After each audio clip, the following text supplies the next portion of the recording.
2.1. Introduction 1.1. To achieve the vision of Viksit Bharat at 2047, the Government of India in the Budget 2024-25 announced employment-linked incentive scheme as part of the Prime Minister's package for employment and skilling.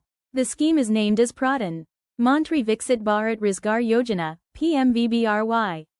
The PMVBRY consists of two parts. It provides assistance to employees and support to the establishments for making the first-timer employee productive and incentivizes those establishments that generate additional employment.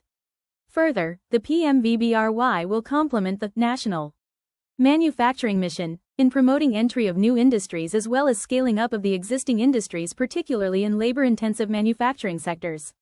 The scheme will be implemented by Ministry of Labor and Employment through the Employees Provident Fund Organization, EPFO.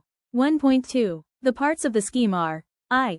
Part A, first-timer. It provides one-time incentive of up to 15,000 rupees per to assist first-timers in navigating their learning curve before they become fully productive.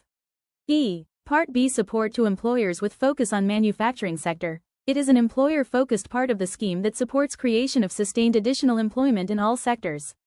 It incentivizes employers for 2 years for the creation of additional employment. For the establishments engaged in the manufacturing sector, the incentives will be provided for 4 years. 2. Scheme Objective 2.1. The Pradhanmantri Viksit Bharat Rojgar Yojana, hereinafter referred to as the scheme, has been designed to stimulate employment creation by providing incentives to employees and employers. Its core objective is to promote the generation of sustained additional employment, increase formalization of the workforce and enhance employability.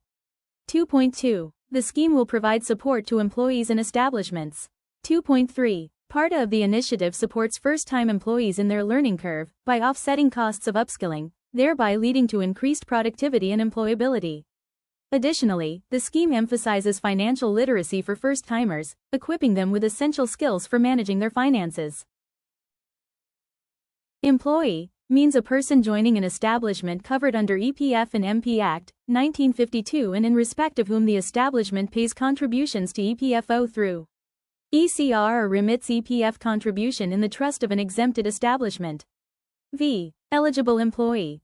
For the purpose of calculation of incentive under Part B of the scheme, an eligible employee is one who joins the establishment during the scheme registration period and in respect of whom EPF contributions have been made for at least 6 months by both the employee and the employer.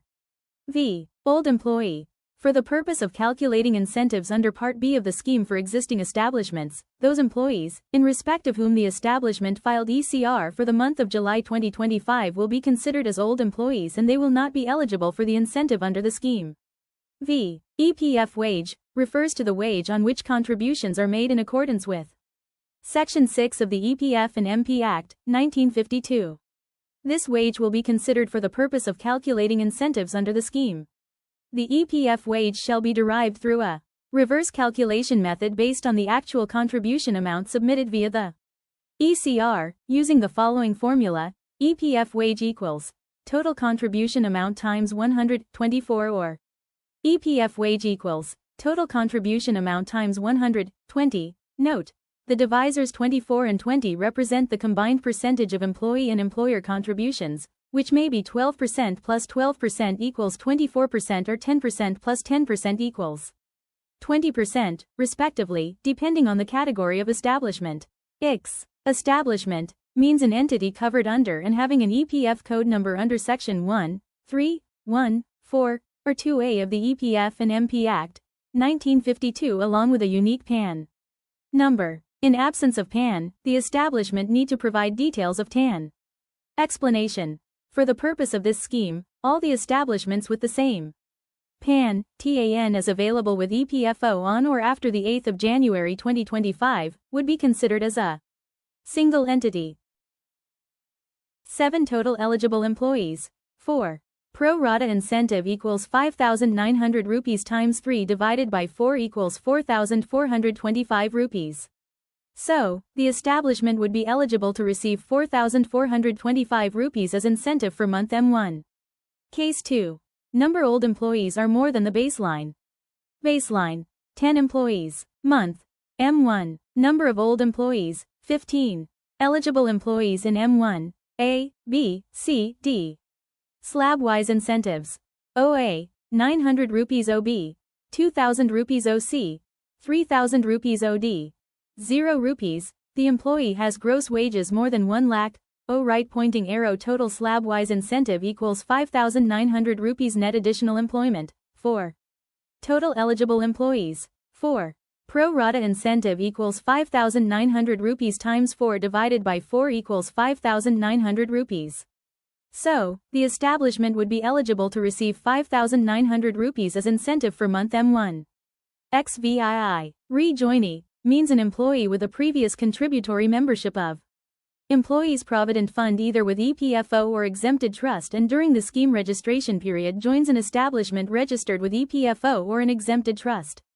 Note: incentives to the employers in respect of any rejoinee will be admissible only if such rejoinee has UAN which is biometrically Aadhaar authenticated XVII.